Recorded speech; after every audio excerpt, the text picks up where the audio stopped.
Well, you know, when I look back, I didn't know how lucky I was to be living on Nantucket, where you had not only this wonderful whaling museum and research center, which has Thomas Nickerson's account, which he wrote late in life, which had just been really newly discovered when I took up this story. You know, it's just an extraordinary document. It's the kind of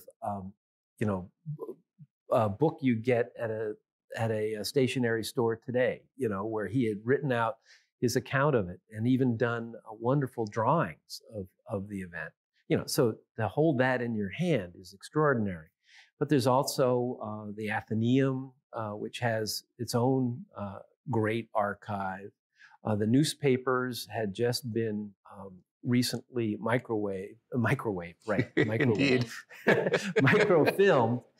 There's the town building. But I have to say, one of the resources the historical you guys had was the genealogy had just gone online. And so it was possible now, really for the first time, to take two people and figure out how closely they were related. And I was very curious, how closely related were the Nantucketers? And so I did that with each one, you know, figure it out how they were all, and they were all related, you know, over and over again. And you know, in survival situations, it's people it's groups of people that have a pre-existing bond, whether it's spiritual, whether it's cultural, that tend to make it out at a higher rate than those who don't have those kinds of bonds. And so that, you know, that probably helped the fact that there were only 5 Nantucket survivors from the whale boats at the end.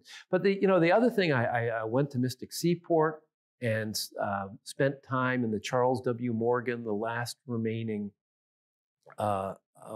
American wooden whale ship. I spent a lot of time in the forecastle channeling what it would have been like when a whale attacked, and went to the Kendall Whaling Museum, which then had its own wonderful collection that's now a part of the New Bedford Whaling Museum, another key source. And so all of these provided, you know, history isn't what happened in the past. It's what we tell using the evidence of what came from the past.